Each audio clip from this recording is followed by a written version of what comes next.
All this week, we're looking back at the career of Senator Jim Inhofe, who almost is at 88 years of age, is retiring at the end of this Congress. Our Washington Bureau Chief Alex Cameron recently sat down with Inhofe to discuss his legacy.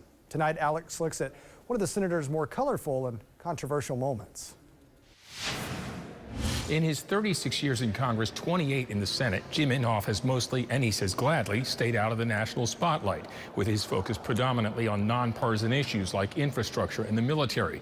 But that's not true for one issue, what Inhofe calls the hysteria over climate change. The disaster people rejoice in talking about how the world's going to come to the end. Senator Inhofe says it's nothing but fear-mongering by liberal activists who were looking for a cause to advance and latched on to greenhouse gas emissions. They're going to be activists for liberal causes in one way or another.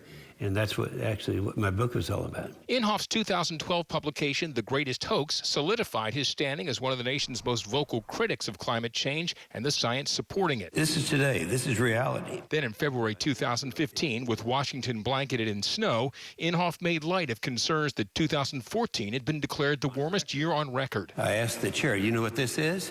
It's a snowball. And that's just from outside here.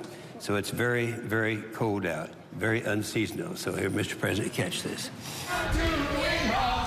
Critics say Inhofe has simply ignored the mounting evidence, some pointing to the millions in political donations he's received from the fossil fuel industry.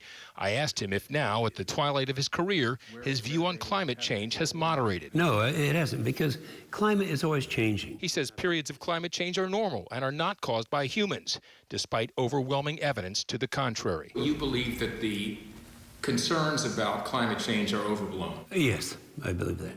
What's more, as a man of strong Christian faith, Inhofe says he believes God is in control and that it's not only arrogant but outrageous to think that the activity of human beings could change the climate. In our Washington Bureau, I'm Oklahoma's own Alex Cameron.